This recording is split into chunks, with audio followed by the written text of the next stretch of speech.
All right.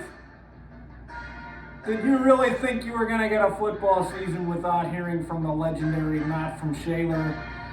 This is Gambling, Football Gambling 101. I will start off, get right to it. My free giveaway, easy money. I love the Steelers. I hate betting on my team. I rarely bet on the Steelers, but they're getting 2.5 points in Atlanta. This is, I believe, the new coordinator's name, Arthur Smith. This is his former team. They're going to come to play the Falcons. I'm not sure who the quarterback is. And keep in mind, today's date is August 10th, 2024. This line is going to probably move a little bit. But Arthur Smith is the offense coordinator, and I like what he was a good hire. That's the one thing Tomlin has done right. I believe Kirk Cousins is going to be the quarterback for Atlanta, and I don't think he's going to be very good week one. I think he will improve and he'll get better. But I don't like Atlanta, and that's my other free giveaway. Right now it is 6 o'clock. The Pirates are playing the Dodgers tonight. Hold on 1 second. I just got this New Jersey in the mail today. The kid is pitching tonight, Paul Skeens, the best young pitcher in the league. The Pirates are plus 150. So you put $100 on it, you win 150. I put $250 on it. The payout on that is 600 minus, so I'll win 450 bucks. And that's a good Saturday. I don't need overtime.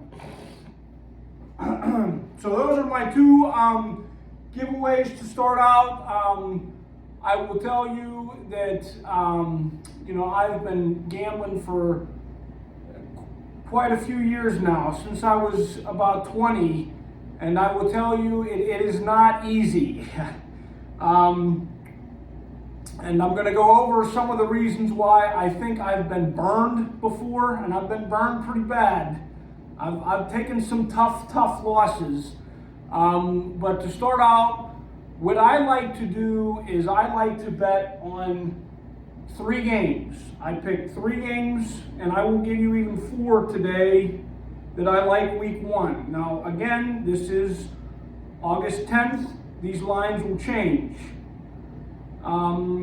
I like in the Brazil game, I like the Eagles, giving 2.5. You already know I like the Steelers. I like the Texans, but the Colts, they really got to win that game. That's a divisional game, and that's in Indianapolis. I'm assuming they're going to start the Florida Gator quarterback. I don't remember his name. And then the night game, the Rams at Detroit, that's a dome game, but 51.5 points. You put 51.5 points, you know I'm taking that under. Like some of these games, like I'm looking at the Washington-Tampa game, I don't know who's going to be the quarterback for Washington. But so anyways, I like to do 3 gamers, and the payout on them is 5-to-1 odds.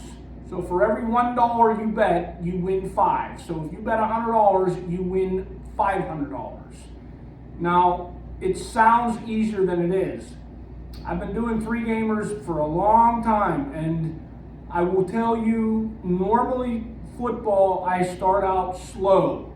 I get hot in the play. When I've gotten hot, it's late in the season and in the playoffs. And oh my God, we have college playoffs, real playoffs this year. I'm so excited. I can't wait for them. But what you can do, like with the 3-gamer, so I like the Steelers, I like the Texans, and then the night game, I like the under. So I put in that bet, and if the Steelers win, and if the Texans win, you know you're going to win if the if the under hits. You know you're going to win 5. This is what I call shaving the bet, or they call shaving the bet. So you know you're going to, but if you lose, you're going to lose $100. So bet $100 on the opposite, on the over. So if you lose the $500 bet, you end up breaking even. You have to pay the juice, which is $10. So it's roughly $10. I used to bet through a bookie. I have a casino now, but my bookie charged even 10%. There's no juice on parlays. So, but if you no, so if you win the bet, the $100 bet, you win 100, but you lose the $500 bet, so you break even. If you win the $500 bet, you'll lose the other bet, and you win 500, but you lose 110. It's a total of 390, but you're guaranteed to break even. That's why I do it. And I've had this debate with so many people so many times.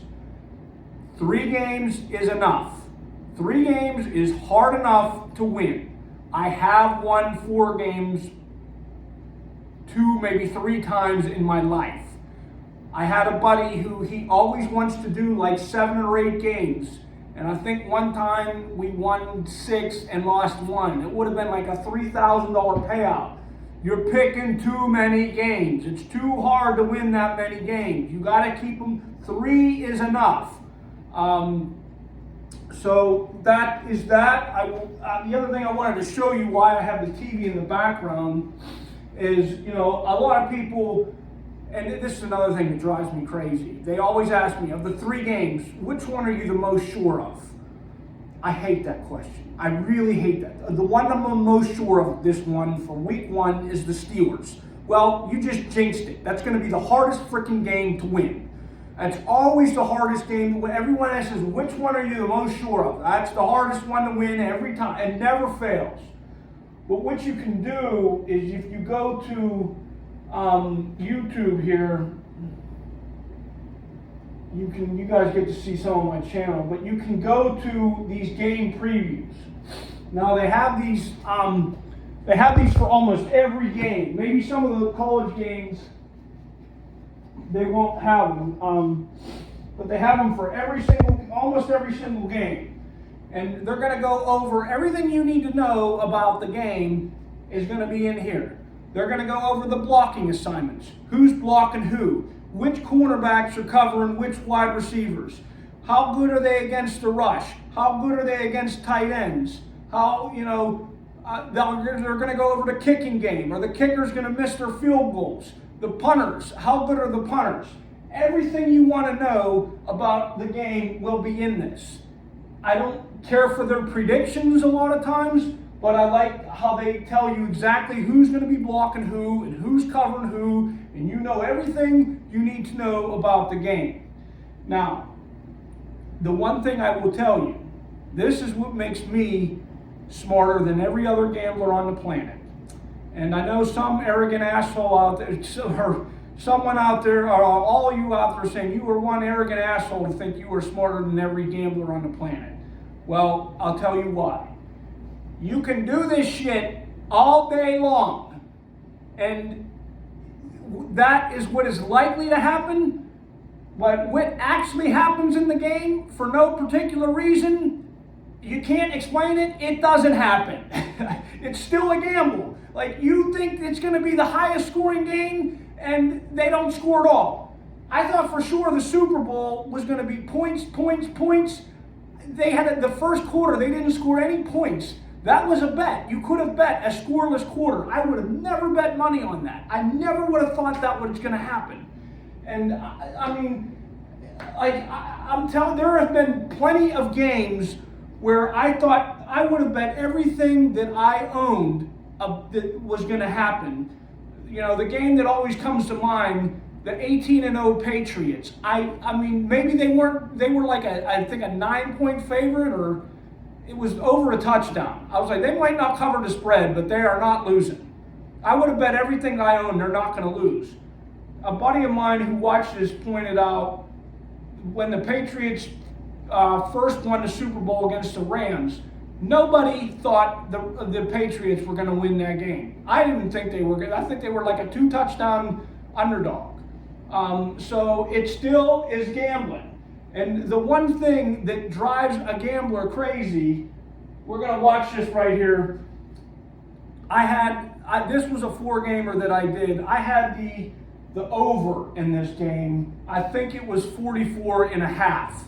And the week before, both of these teams combined scored 70 points. It's a lock. So I don't remember. I think I had the Chiefs. I had the Lions. And I think I had the over in that game. Maybe the under. I don't remember what it was. But I won all the other bets except this one. I had the over. Okay, so the other thing you got to take into consideration that a lot of people don't is, like, people, they always say to me, "You're such a pain in the ass." When I ask you,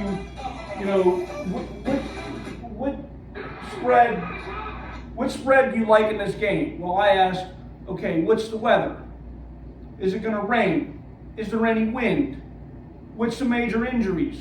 Who did they play the week before? All these things are important, and so this over-under, I believe, was 44.5, and as you can see, it's the start of the fourth quarter. It's 17-7. They're not quite scoring as much as you would like, but they're going in for a touchdown. It was cold and rainy. These are two cold weather teams. It is turf. That makes a difference too, turf or grass. I didn't think the weather would be a factor, and I got the over, and this is the one thing you can't predict. So let's watch. 2nd and 8 from the 9. He's got the ball, and then he fumbles, and it's a touchback. I just want to grab that guy and squeeze his balls. I put $500 on that 4-gamer. That's 10-1 odds. You just cost me $5,000 by fumbling that damn ball. I can't predict a fumble. That's one thing you can't predict. And that's the kind of shit that drives a gambler mad. But the other thing I will say, my buddy who's going to watch this, he noticed how he caught my trend and how I gamble. I look at a spread and I say, that spread is wrong. That is too many points, or that is not enough points. The bookies screwed that up. They screwed that bet up. They need to fix that. And so that's when I make the bet. When I notice that a spread is wrong, that's how I bet. And this is how I've been burned so many times. I think this works in college football. I don't think this works in the pros. Is you get these stupid college kids that are always going to bet on their team, no matter what the spread is. So Michigan is playing Alabama. And yes, Michigan was undefeated, and I like Michigan's team. They had a good shot to win that game. But there is no way they should be the favorite. That was wrong. I would have... And, I talked to one of the guys that works at the bar who's from Detroit, and he said to me, he's like, I would have bet my house that Michigan is going to win that game. He's like, I misspoke. He said he would have bet his house that Michigan is going to lose that game. Because that's what they always do in the bowls. Michigan chokes. And I considered putting everything I owned, going to the casino and putting everything I owned on Michigan. And the other thing you can't predict, and this drives you nuts with fantasy too, you can't predict injuries. And so like the Super Bowl, I remember the Rams Super Bowl where they played the Bengals, the one receiver, I think it was Beckham, Odell Beckham. The first quarter, he's tearing it up. Well, then he gets hurt. And then that's who I do fantasy. And that's the player I predicted to have the big, I can't pull him out. That's the problem with fantasy. I mean, a coach can bench a quarterback if he's playing bad. if a player of mine gets hurt, I can't bench him, and that is so frustrating. So I didn't do that. I didn't put everything I owned on Michigan because I was afraid of injuries. But and I'll tell you what, I do think maybe the blowout was coming if they had intercepted that ball at the first play. But Alabama did have a lead after that, and the blowout didn't come.